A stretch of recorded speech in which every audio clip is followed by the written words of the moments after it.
Hello everyone, আশা করি সবাই ভালো আছে। আমি ভালো আছি। বড়োদেরকে প্রণাম, ছোটোদেরকে অনেক অনেক ভালোবাসি। চ্যানেলটা ব্লগ ভিডিও স্টার্ট করলাম। তা দেখো, এখান থেকে আমি লাইট টাইট অফ করে বেরিয়ে যাচ্ছি। ভিডিওটাকে স্কিপ করো, ভিডিওটা পুরো দেখো। তারপরে দেখো তোমার দাদাভাই গাড়ি চালাচ্ছে, আমি একটা ভিডিও ক্লিপ নিয়ে নিলাম। তারপরে দেখো এখানে করছিলাম যে মেলায় যাচ্ছিলাম, কত দোকানপাট দেখাচ্ছে। তারপরে দেখো আমি এখানে বকছিলাম যে গ্যারেজে রাখতে গেছি 40-50 টাকা চাইছি। আমি যে গ্যারেজে 40-50 টাকার থেকে রাখার থেকে আমার তোমার হলো মেলায় চলো দেখা যাবে, এখানে আরও সামনে গিয়া কোথাও না কোথাও তো রাখার জায়গায় পাবো। মেলায় রাইখা দিচ্ছিলাম গাড়ি। তারপরে দেখো এখানে ঢুইক্কা গেছি মেলার মধ্যে, কত কসমেটিকের জিনিস। আমি না আগে কিনতাম মেলায় গিয়ে না, অনেক কসমেটিক কিনতাম, কিন্তু এখন আর ভালো লাগে না মেলায় গিয়ে কোনো কিছু কিনতে। ভালো হয় না মেলা জিনিস, মেলা ঘুরতেই ভালো লাগে আর খাইতেই ভালো লাগে, আর কিছু ভালো লাগে না। তাও মেলায় অনেক কিছু খাইছি, তোমাদের সাথে ভিডিও শেয়ার করতে পারি নাই, তার জন্য সরি। আমি সব ভিডিও করি নাই, আর আমার ক্যামেরা ধরে দেওয়ার কেউ নাই। আর আমার বর আমার ক্যামেরা ধইরা দেয় না। সবাই ভাবে যে আমার বর হয়তো আমার ক্যামেরা ধরে দেয়, কিন্তু সেটা ভুল ভাবেন আপনারা। যারা ভাবেন না তারা ভুল ভাবেন। আমি যেটুখানি করি নিজে নিজে ক্যামেরা ধরে ধরে করি, বুঝেছেন তো। আর কিছু কিছু পাবলিক আছে, যেমন বরডে কয় তুই বইয়ের ক্যামেরা ধরে দিস, আরে বাবা তাদের জন্যই বলছি। তা দেখেন আমার বর কিন্তু ক্যামেরা ধইরা দেয় না, আমার যেটুকুনি নিজের একটুকুই করা লাগে।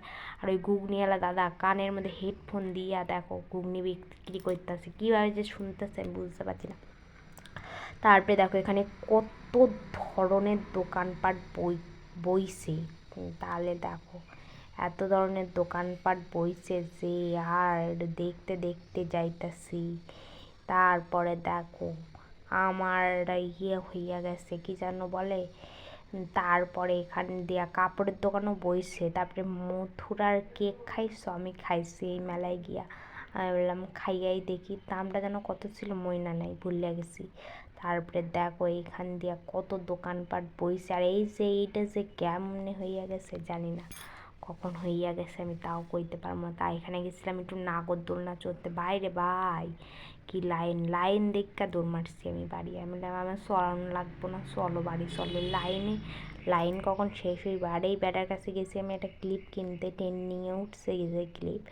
হ্যাঁ বলে ব্যাটা বলে 50 টাকা দাম। আমি যে আমাকে 20-30 টাকায় দেন, বলছে কি হয়তো না গাত্রা বেটা। আমি যে লাগবে না আপনার, কিনে আপনি রাখুন। এই দেখো কসমেটিকের জিনিসগুলোকে মেলার থেকে কিনবে কি। তারপরে দেখো চাউমিন 10 টাকার 1 প্লেট নিয়ে নিয়েছিলাম। চাউমিনটা ভালো ছিল, ভেবেছিলাম ভালো হলে আর 1 প্লেট নেবো, কিন্তু ভালো ছিল না খেতে। তাই তারপরে একটু গলা শুকিয়ে গেছে, জল খেয়ে নিয়েছিলাম। তারপরে গায়ে ঘেটে এসে দই নিয়ে নিলাম। ভিডিওটা ভালো লাগলে লাইক কমেন্ট শেয়ার সাবস্ক্রাইব করতে ভুলো না। টাটা।